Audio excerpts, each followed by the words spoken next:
Hey, what's going on, everybody? It is Aaron Trevino here, and we have a wonderful guest from the greater Chicago area. We have Octavio Diaz. How you doing, Octavio? I'm good, Aaron. Good to see you. Yeah, absolutely. I know that we've had this in the works for a bit. It's been Yes. pretty busy. We had a snowstorm here in Texas, and it's good to see you. Yeah, that's awesome, man. Thanks for having me. I appreciate it for the invite. Yes, sir. Absolutely. So I know you're a busy guy. I know you have a lot going on. You do a lot of different things, and I'm curious to get to it. But Yeah, so for those of us who aren't familiar with you, would you introduce yourself, please?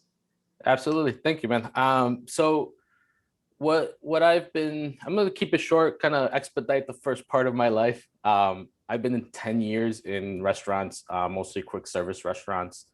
I worked myself from just any associate in the operation and myself to regional management as well, district management. Recently, last year, when COVID hit, the operation I was in had to close down due to the financial constraints of it. Um, and that kind of gave me ample time to kind of look into what my next steps are.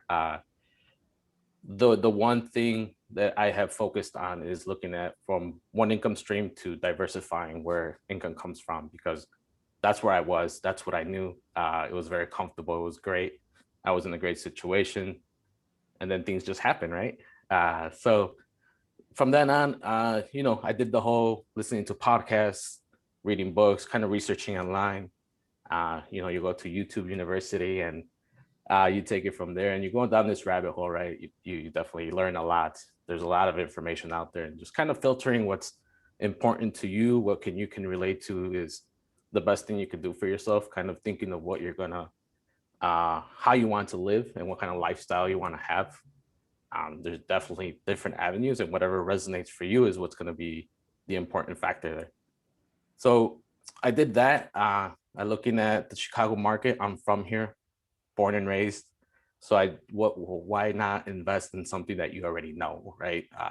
Because there's definitely a lot of different uh, ways you can take it. You could do a lot of long-term investing or out-of-state investing. But I just know Chicago really well. I'm very comfortable here. I love it here. And you'll find that a lot. I don't know if you've met other people from Chicago, but they're very proud of the city. The flag is very telling for us. So definitely you'll see that a lot around here. But I looked into real estate. I also got into the Amazon drop shipping component of selling goods, right? So that's something that I am working on now, looking to automate that. And yeah, it keeps me busy along with my W-2. Yes, sir. Absolutely, Octavio. And I'm curious because it kind of sounds like, when the economy shifted, the restaurant industry shifted, prior to that, were you having some thoughts about real estate, or was there really like an aha moment that you had that you thought, hey, real estate's for me? Well, it was somewhere in the back of my mind. Growing up, my parents had a three flat here in Chicago. They sold it off, and then I knew nothing of what that meant until now, right? When looking back, you kind of reflect on it and you see the impact it could have had in our lives, and what it did now since they didn't keep it. So it was there, but it was never something that I really dived into, never looked to get to know and learn until this happened. And it kind of forced the hand of saying, hey, what's next? I was already looking at my career in restaurants and seeing what was my next step. But then I said, let's kind of broaden that. Let's see what can we look into, and this is what I fell into now. Yeah. Yeah, absolutely. And it's interesting as well, previously you spoke about, use the word lifestyle, right? Kind of assessing the lifestyle you want to have. Could you maybe talk about kind of the differences in lifestyle that you see between the restaurant business and maybe in real estate? Sure. The one thing that I've gotten from restaurants is that you have to operate and you have to be around that operation, right?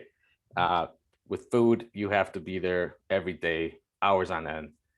And I said, how can I translate that? Because there's so many people that have the work ethic to fulfill something like that, having small businesses. No matter what business you have, you're putting in 14, 16-hour days sometimes.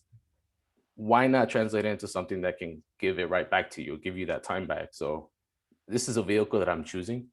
I'm sure there's different methods that you could use, but this is the vehicle that's kind of giving me some fire and saying, hey, if I put time into it, will it return not only income, right, but the time that we so value, right? So that's something that I want to take back, and then I can use that to continue investing, continue doing different ventures that I would like to do in the future. So that's something that you kind of look at. Yeah, yeah, absolutely, Octavio. I guess I've worked a bit in the restaurant business as well, so I don't have any personal experience managing or being an owner, but at least from what I've heard, you have to really, like you said, you have to be there. It's those long days. Whereas with real estate, you're kind of allowing, if you do it right, allowing the asset to work for you. Exactly. That's exactly put, man. Good job.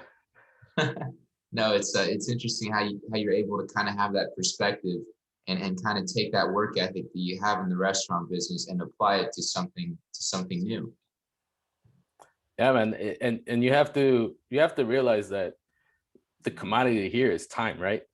That's the most important, and that allow you to do what you want to do. But when you're in a restaurant, you value that day off. What else can you do on having multiple days off, right? So that's kind of the shift of what you need to do to get out of that comfort level that you're in. Yeah, yeah, absolutely. And kind of going back to maybe you growing up, you talked about how your family had that three flat. Can you kind of explain what that is and maybe that why that would have been good longer term? Yeah, sure. So when my parents were immigrated to the country, they're U.S. citizens now. They have their primary home, and they kind of they got the American dream that they look for, right? Um, when they had that 3 unit, they essentially house hacked. They lived in one of the units, they rented the other ones, helped them pay their mortgage out, right? Um, Without really knowing what they were doing, right? They knew what a lot of people are looking for nowadays. So they did that, and when we were growing up, the neighborhood wasn't the best. They tried to get us out of there, and they did what they thought was right. And they have expenses. They said, hey, let's get rid of this building because that'll help us get some income and get us out of, progress us towards what we want to do.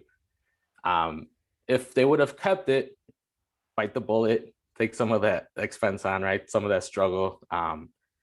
Long term, the equity would have grown. It's valued twice now than what it was back then. I kind of looked at the history of it and the area, and what's funny is now I see it. It was not only a single lot and three flat going 3 stories high.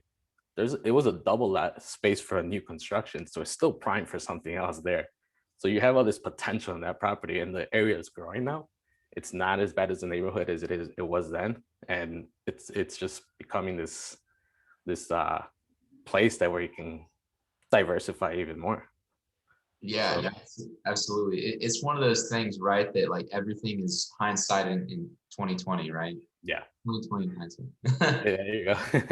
I don't know what the phrase is, but you know what I I mean. got you. Yeah. And it's funny. I still keep an eye on it. I definitely want to see if I can one day. And this is all emotional, right? I know a lot of times it's keep your emotion out of the business and whatnot, but that's one that I keep an eye on and just kind of say, hey, one day I'll take it back. Yeah, That's a yeah. goal of mine, and maybe give it back to my parents so they can see it. Hey, we got it back. So Hey, I like that. That's pretty neat. There's always a big driving force behind a lot of things, right? yep, exactly. Yeah, no, I know this guy here in Austin, and he's a pretty good real estate investor. And I think to start out I don't know him personally, but just kind of a bit about his story was that he had worked for a company that would sell office supplies, and he showed up to an office asking a lady, man, would you want to, buy some office supplies? And she ran him off, and she was upset, calling him names. And then 5 years later, he comes back and buys that office building. There you go. Yeah. I can only imagine the fulfillment you get out of something like that. Yeah, yeah, absolutely. I don't know much about the particulars with that story, but I thought it was kind of cool. Yeah. Yeah, no, it's interesting how you can kind of see, other areas that, maybe years ago you wouldn't have thought as, areas that would grow, but apparently in Chicago that there's a lot of growth going on. There is. fun fact, there's 77 neighborhoods in Chicago. And we have to understand is that every single one is different. And within them, and I'm sure you see this in different markets too, but it's block by block, it's different as well. And each neighborhood, you're thinking about market, it's just so large that each neighborhood will give you a different type of way to invest, whether you want to flip, you want to look at the wholesaling and flipping side, you want to do long term. There are short-term rentals here as well. So there's just specific areas for each type of strategy that you want to take on. So it's important to get to know the city.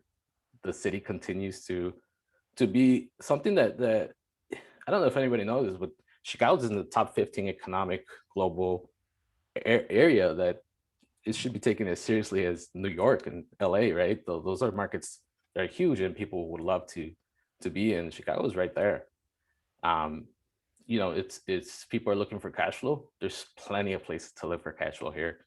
The thing is, there's so much multifamily here. There's just rows and rows of multifamily and block by block. It's insane how much opportunity there is. But we go high, we go up in our developments, our construction. We don't go side by side. The land is kind of stopped growing, right? Chicago limits are right here. We go a lot of high rises now, so there's a lot of opportunity in the long term for that as well.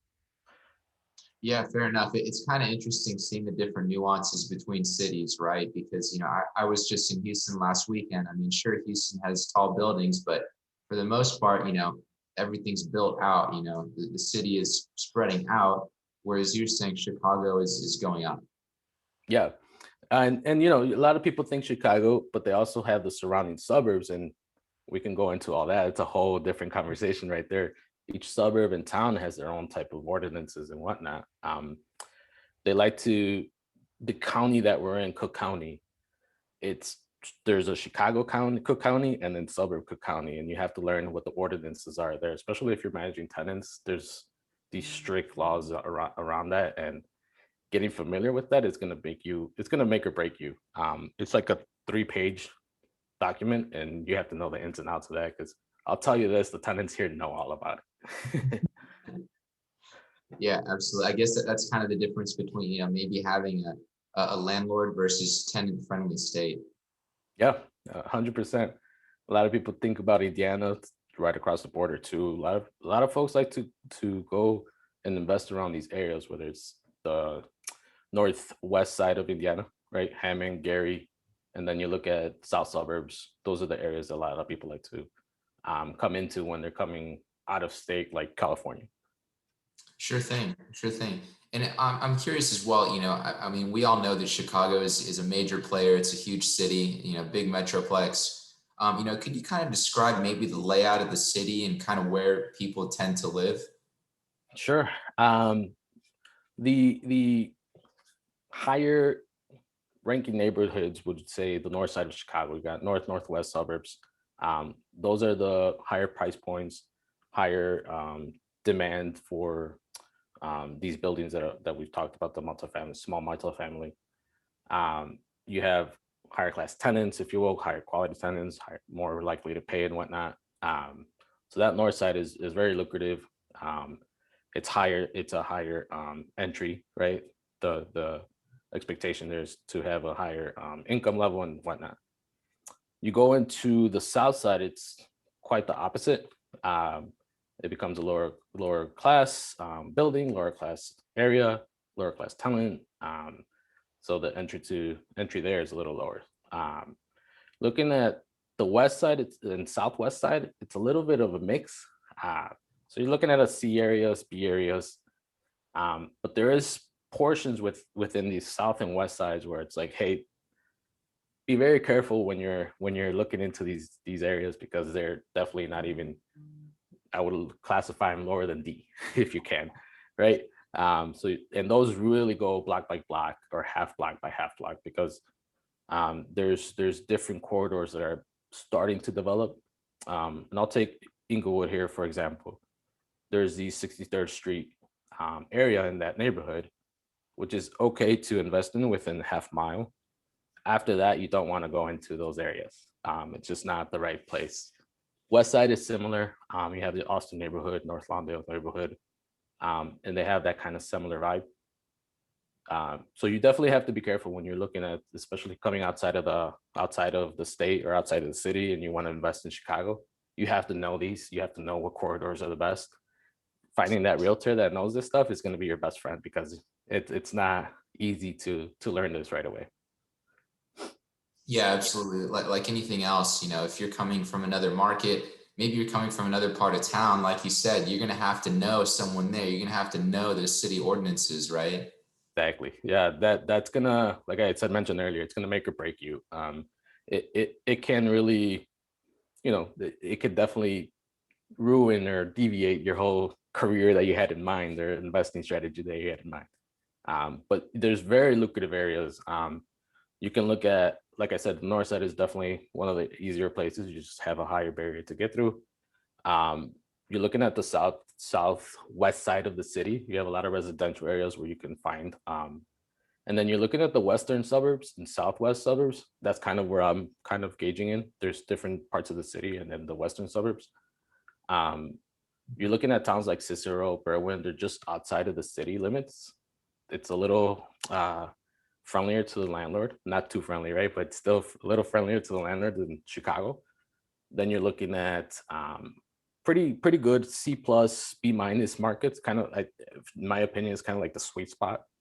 Whether it's the tenant or the building or the neighborhood, you're going to have better school districts and things like that. So if you're looking to those areas, you could definitely find some good properties that, if you're just looking to cash flow or even appreciation, there's definitely plays in that market. Yeah, absolutely. That makes a lot of sense. And I mean, really, that's the reason why people live in big cities, is because, oftentimes there are big opportunities too. There is, yeah. And with COVID hitting, you have some of the migration of getting outside of the condo and downtown. We're looking at some of the younger 20 somethings, 30-year-olds starting a family. They're looking for a little bit more land. These suburbs that are really nearby, just outside of the city limits, it takes about 20 minutes drive into the downtown area. And you get more land, you get more space, and they're still going to have a good deal there for themselves, or if they're looking to invest as well. Yeah, absolutely, Octavio. And I guess kind of segueing into that, speaking of deals, what sort, I know you kind of talked a bit about maybe your experience in the restaurant industry, trends in the Chicago area. What are you looking for right now? Sure. Those small multifamily, man, they're around everywhere. They're just looking for something. I have criteria that I've shared with my realtor. I have the ability to get some of the bank financing right now. So that's something that I definitely need to find and start taking advantage of, I should say. Those 3 flats, 4 flats, I think are the best things in the western suburbs.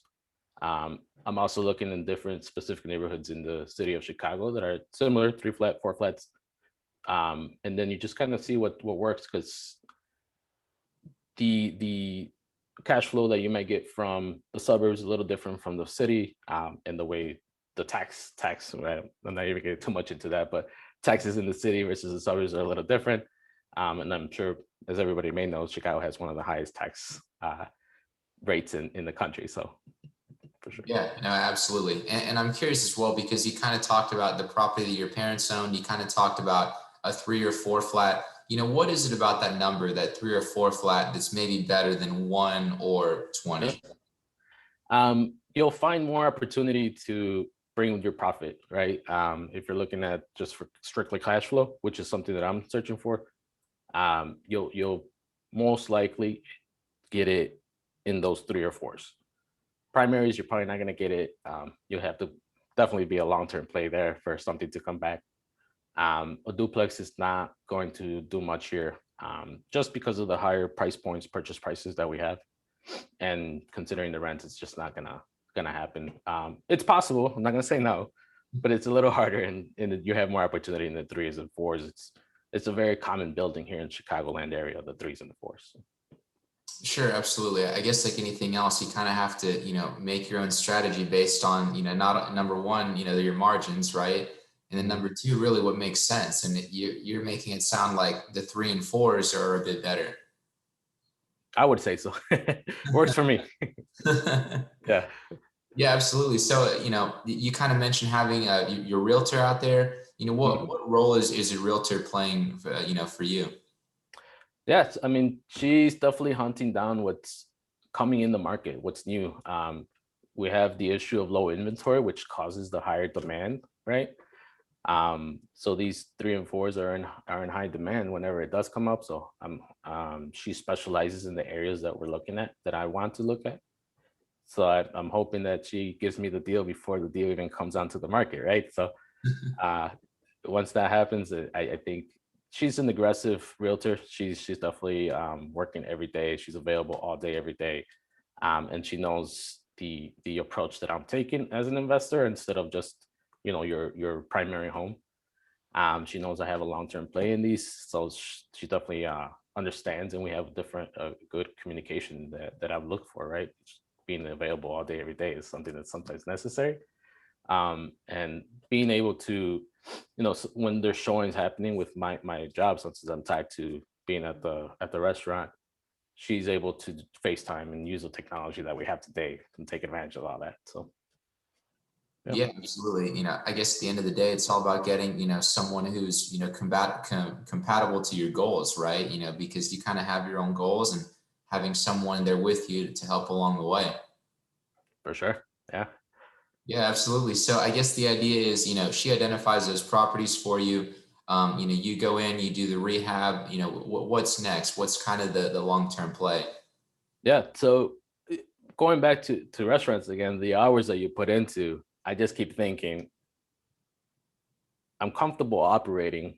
How can I be full time in real estate? Well, there's wholesaling and flipping. Why not change my career and go into that? If I know how to operate, I can run the business. Um, let's make an operation for myself, right? Yeah. Because I do need a job, right? So it has to come from somewhere. So can I use the operation, the flipping, to continue to grow the portfolio that I want to create? So that's kind of the shift that I'll be doing in the next year, to make sure that I can be full time. That's something that I want to be doing full time in real estate, and then let that happen. Yeah, yeah, absolutely. So it sounds like it's about, building that rental portfolio to be able to get that cash flow. Yep. Yeah. Straightforward as you can say it. Yeah. Yeah, absolutely. So, it kind of sounds like you're focusing, mostly on the Chicago metro area. Are you open to other multifamily markets across the country, or are you just honing in on Chicago? I'm open to it. Like I said in the beginning, I know this market and I know that I can go in 100% here. I'm still keeping my ears out for something else. When one thing I'll mention, I'm part of a mastermind as well, and you hear a lot of the folks there, and they're talking about different areas of the city in the south, southwest, southeast, I should say. Um, and I like it, right? The shiny object syndrome that comes up, right? I like to stay focus on one thing and then move on to the next. But if a deal comes through that you just can't pass on, then you gotta take into consideration, right? You have to be serious about that. Yeah, yeah, absolutely, Octavio. I guess at the end of the day, again, it's kind of like, just assessing what your goals are and, executing the plan, right? Exactly. Yeah. Yeah, definitely. So, and I know we've talked a bit about, Chicago, the restaurant business, your role, kind of, being in both businesses right now, the restaurant industry and real estate. I know you touched on it as well, but maybe if someone's listening, what are you looking to do in the future? Are you looking for any sort of partnerships, or what are you looking for? Yeah, one of the hardest things to do is, like, everybody says you can find a deal and the money will follow. Well, not, let's have that conversation, right? Like, get to know people that can maybe become that partner for you financially. Because if I'm boots on the ground, I definitely need someone to kind of help me and say, hey, let's partner up. I can finance this, and let's see where we can take it from there. Partnership and getting to know people is going to be the best thing for whoever's involved, right? So that's something that I definitely am always open to. Especially like we mentioned, Chicago is very lucrative if someone knows what they're doing, right? So We find the experts, get to know the experts, and work together, and we can make that happen, right? So that's something that I'm definitely open to, finding those partnerships, finding new people that are interested in Chicago, and we can talk about how we can help each other. Yeah, yeah, absolutely. And I guess I didn't get to mention it, but I really like your content on Instagram. You do a lot of really interactive videos, kind of dropping some Yeah. knowledge for, maybe those potential partners. Yeah, what I seek with that is really just sharing what I'm doing, because to be honest, right, get real is I'm starting this venture, right? And I'm want to share what I'm learning as I'm learning, so that someone that's interested in it can see, hey, this is what I'm going to face. Hopefully that can help them kind of jump from zero to the next chapter that they want to write, right? I'm not trying to jump them to chapter 100 because I'm not there. So let's honestly, calibrate expectations and really know how we're going to approach something, and get some tidbits here and there that can help you. Yeah, yeah, absolutely. That definitely helps, really for any industry, but especially, maybe for, someone who has maybe been around it, don't know much about it. Your videos are great to kind of keep people updated. Yeah. Thank you, man. Thank you. Yeah, absolutely, Octavio. Was there anything you haven't said right now that you'd really just like to hit home? I would always give advice to the someone that's looking to invest is really get to know kind of the language that some of us use. Because that's one of the first things when I started listening to podcasts, I would just dive in and say, but it would take me more than an hour to kind of get through one podcast because I wanted to learn what these terms meant. People are spitballing ROI, NOI, and what are these OIs, right? So I always tell someone, go learn the language, go learn the terms, go learn some formulas, some math. It's not too complicated, and there's a lot of information out there, a lot of free stuff. So take advantage of that, and then go into the books, and then go into the podcast so they can really absorb what the strategies are being used, because that's when you're going to start learning a little bit more. Yeah, no, that's wonderful advice. It's funny how it's almost like kind of learning a new language, right? Kind of learning the language of the industry and how people speak with each other. Yes. Yeah. Yes, sir. Absolutely. Well, maybe someone's listening. Maybe they're in the Chicago area. Maybe, maybe they just, want to get to know you. Maybe they're in your backyard. Where can we find you, Octavio? The easiest place is Instagram. It's at Mr. Octavio Diaz. I'm on there. Obviously, anytime anybody needs something or wants to have a quick conversation about anything in real estate, I'm open to it for sure. Yes, sir. Sounds good. Well, Octavio, I've learned a lot, about your background, about you working in the restaurant business, transitioning to real estate, doing real estate now, a bit about the Chicago area, and it's been a pleasure to have you on the show. Thank you, man. Thanks for having me again.